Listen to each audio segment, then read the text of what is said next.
Welcome back. Joining me in the studio is Paul Fowler and Jessica Findlay. Good morning and welcome. Morning. Paul, your father was on the show, Jerry Fowler. We talked, it was probably about a month, maybe just over a month ago, I think. And that was the first I learned of your son Kayge's cancer. Name the cancer again for me. This cancer is called diffuse intrinsic pontine glioma. It's DIPG for short. Okay. And it is extremely rare. It's very rare. Like under 1% or something? Way under 1%. Really? About 30 cases in total in Canada. Wow. Per year. Okay, and Kayge is 5 years old. He's 5 years old, turns 6 on Friday. He was diagnosed because originally it was a Bell's palsy, right? Yeah, misdiagnosis Bell's palsy. Misdiagnosis Bell's palsy. One side facial paralysis, so the one side of his face just essentially stopped working. Went limp, took him to the doctors, had that diagnosis as Bell's palsy. Didn't seem right to us, so we kept going back, kind of thing. And then like a couple weeks later, the teachers reported from school that there was some issues with his mobility, his leg. Yeah. The evening before, we had noticed that he seemed a little bit more clumsy than normal. He was falling a fair bit on a walk, but he had also put his shoes on the wrong feet, so we thought maybe he was just tripping. You know, he's a tall 5-year-old, so we thought he was just, being a typical 5-year-old. He's tall. Where did you get that from? How tall are you, mister? Sure. Over 6'6". I know you can walk in and it's like, ooh, well, hello, Paul Fowler. So then the diagnosis came shortly after that, right? You took him? Yeah, got him from school right after the teachers called. Went and picked him up from school, took him to the hospital where they did an MRI. They kind of came in the room and said, hey, guys, I wish we had better news, but he's got a tumor in his brain. Right. We need to get you to Sick Kids in Toronto as soon as possible. Okay. From there, it was the next morning before we got airlifted to Toronto. Mandy and Kayge got airlifted. I had to fly down. Mandy's your wife? In front of them. Mandy's my wife. I had to fly down in front of them because there was only room for one parent on the air ambulance. So I went down in front of them, where we got the diagnosis that day that it was cancerous. We didn't get the actual name of the cancer until a few days later, a couple days later. And when they knew the form of cancer, they knew how rare it was, and that also the prognosis was? Well, as soon as we got there, basically we were met within a few hours by a team of doctors who took us into a private room kind of thing, sat us down and said, look, your son has a tumor on the pons in his brainstem. It's not operable.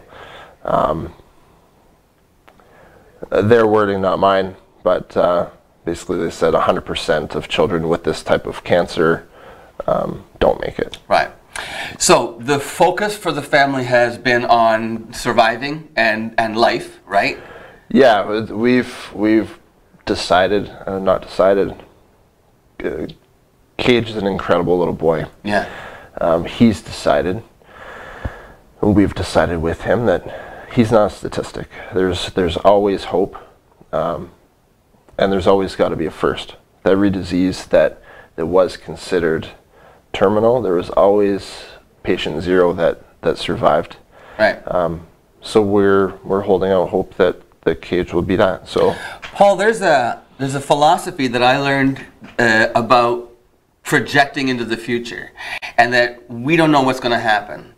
So if all it is in our minds, then why not hope and strive for the best outcome? If it hasn't happened yet, then why cast a pall or any kind of negativity onto the future? It doesn't do any good. It's not, you know what I mean? So if there can be a change in the outcome, there can always be a change in the outcome. You have to have hope. You have to move forward as though, you know what I mean? So it's not the future yet. Yeah, no, I mean, so I'm telling you what the doctors have said, right? And what the science so far has said. That's not what we believe. Exactly. In the research, we've found hope. We've found some treatments that seem to work for some time. We've found some things that slow it. We've found some, although they were supposedly non-existent, we've found some long-term survivors. So we're striving for that, and we believe we can get there. So our goal right now is to shrink this tumor as much as possible, And then our goal, once we get it shrunk down, is to hold on to that reduction and even continue with it. Now, you said he's a remarkable kid, and I know I've seen the videos. I've gone to the Facebook page. I've seen the videos. The smiling, the laughing, the fact that he's taking. There's a rule in the house and with the family. You never, when you're in his presence, you never talk about the disease. You never talk about prognosis. You just enjoy the time, right? Yeah. So it's a C word. We call it the C word. Yeah. C word's cancer. So we don't say the word cancer in his presence. We don't say the word tumor in his presence. There's lots of times where you think he's sleeping, and I almost believe he is sleeping, but he still absorbs information. Yes. So we avoid those topics when he's around. Right. And we talk about them when we need to, or we step out when we need to. So around him is a tear-free zone, and we just enjoy him. So you'll see lots of videos, him smiling and laughing, and pictures, and we're sharing those because those are the memories we're going to cherish. And personally, that's what I'm living for right now, is those moments. Good. So we're sharing those. The reality of the situation is that most moments aren't like that. There's a lot of moments and a lot of days where he spends most of the day and he's pretty much expressionless and non-vocal, because he's really, the tumor's pressing on brainstem. It controls everything. So he's struggling to talk. He's struggling to move.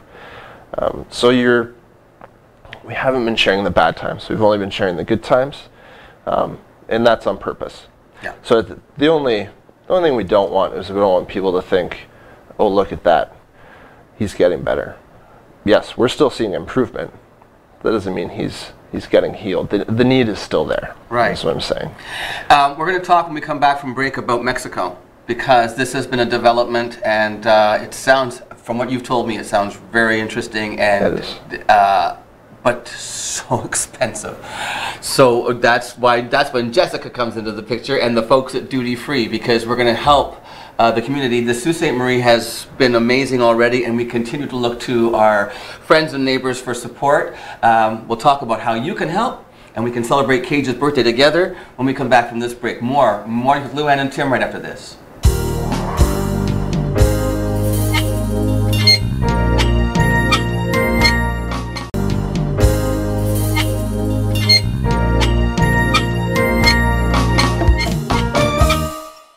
So Paul, Mexico, you have been searching for different type treatments, holistic treatments, whatever, different kind of medications, anything that's out there that would give different from what they've been doing in Canada and the United States. And you found one in Mexico. Yeah. Tell me about this treatment just briefly. It's fascinating. Yeah, so our general theory with treatments is if it can't hurt them, we'll do it. Right. I'm a firm believer that there is alternative treatments out there. So that's a whole other story. But Mexico specifically is it's a type of chemotherapy, but it's not systemic. So they apply the drugs. They go in through the femoral artery and basically in the groin. And with a catheter, and basically they apply the chemotherapy drugs, a cocktail of chemotherapy drugs, directly to the tumor site. So they go up through the femoral artery, they get up to the brain stem. Yeah. And they apply. Then they inject the. They inject the medications directly to the blood supply for the tumor. And you said it's a cocktail, as opposed to generally in Canada and the U.S. they would only use like one particular drug? Yeah, they use one or maybe two. But in Mexico, they're combining drugs, and they're also, the cocktails are for the actual patient. Like, they look at every patient on a one-on-one basis. Absolutely. So it's not the same every time he goes down. They'll do an MRI and look at him, right? Yep. Every time he has a treatment, he has an MRI before. They analyze the MRI, decide what he needs that treatment, what they think will be most effective for him right now. So if the tumor is still shrinking, it might be a little bit more mild. If it's getting more aggressive, they'll be more aggressive. So it's all about safety. So the last time he was down, he had 11 different chemotherapy drugs. But it's at such a small dosage, because it's so direct to the brain, they don't have to poison the entire body to have effect. Right. So this little 5-year-old body isn't getting polluted with all these chemicals through his entire body. He's not going to lose all his hair. He's not going to be throwing up every morning. He's not going to have the typical chemotherapy side effects, which is something we didn't want for him. Price tag per treatment? Total cost per treatment ends up, with exchange and everything, it's in US dollars, so it ends up being roughly about $20,000 Canadian it costs us. And you go down once a month? It needs to be every 3 to 4 weeks. $20,000 every 3 to 4 weeks. Does that include your airfare and all of that stuff? No. No, that's just the treatment. That's just the treatment. You and your wife go down with Kayge. You have 4 other children, twins and 2 others, Yep. that stay with your in-laws. You're living with your in-laws now. Yes. You were in the middle of renovating your house when all of this happened. Major renovation. Had to stop the renovations. All of the money has gone to Kayge, right? So you've had friends come by and some community members came by to help with the house, but it's not done yet. Lots of support. Not done yet, but it's they got a lot done while we were done. So very fortunate for my dad and my sister and my mom, my side of the family, that was heading that up. So both of our families have been great. Okay. Jessica. I can understand, I'm sure anybody who hears this story can understand why this is such a great cause. Amazing family, amazing child, amazing family. Wow, like incredible. So what are we doing at Duty Free for Kayge's birthday? Is it the 10th? Is that the? It is. Which is Kayge's actual 6th birthday. Yeah, so every year we plan a Customer Staff Appreciation Day, and we said, you know what, this year we're going to give back to our community. And we stumbled upon Kayge and his diagnosis, and we thought we'd give back to him and his family. And so this year, our Customer Staff Appreciation Day is superhero birthday party themed, which is like really awesome. And we're gonna have cake, ice cream, popcorn, all sorts of games for the kids and family. It is a fundraising event, so people can donate, and the money will go directly towards the family. We just want to make it as great and as awesome as possible for them. Right. Now, will Kayge get to see video of this? Will we be taping stuff and showing him the party? If as long as Kayge is having a good day and barring any unforeseen circumstances, we're going to take him down at least for a little while. So to cut the cake at least, maybe, right? Yeah, well, at least have some fun and enjoy it as much as he can. So as long as he's feeling up to it, he will be there for a little bit of. I have a feeling that Kayge will be up for it. Just from what I've seen of this kid on video, oh my gosh, and the stories I've heard about his resilience. Yeah, he's I mean, amazing. some of one of the treatment that this poor fella had to go through, my gosh. If anybody wants to know more about what Kayge has been through, you can go to our View on Demand and find the interview I did with Jerry, with your dad. Tell us a little bit more about what the family's been through. It's absolutely incredible and heartbreaking, but this is the great part. Can you tell me what the expression you came up with? Somebody asked you in Toronto about how the city's been as far as being supportive. My reaction was, Sault Ste. Marie has been incredible. So first of all, I want to thank everybody for that and thank the Duty Free store. It's absolutely amazing. What I've said about Sault Ste. Marie is it's big enough to make a difference and small enough to care.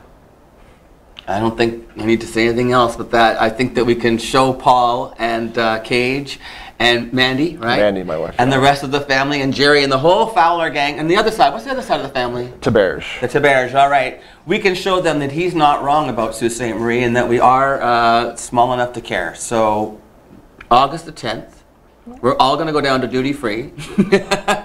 We're going to bring our donations. We're going to have some cake and ice cream, play some games, and we're going to wish Kayge a happy 6th birthday. And we're going to also visit the Facebook page, Prayers for Kayge / Kayge Our Superhero, and find out how you can do more to get involved and to help with this amazing young man and his beautiful family. Thank you, Paul. Oh, I won't make it. That's the bad hand. Here, shake this hand. Thank you for being here, and I wish you all the best. Jessica, nice to see you again, my dear friend. Thanks for getting involved in this and for bringing Paul in to see us today. This was Jessica called and said, I have this great family and I wanted. Little did she know that I'd already met Jerry and knew the story, but we're happy to have you back. If you like my shirt, we're going to be selling them down at the birthday party. Really? Do you know how much money we got to bring? They're $25. Okay, so we're going to bring 50? a whole bunch of sizes, and all the proceeds go directly to us. So just bring a nice, fresh $50 bill and take a T-shirt. There you go. That's how you can help. Okay. Thanks. We'll see you there. Thank you. And stay tuned. Luann's coming up with the news next on Mornings with Luann and Tim.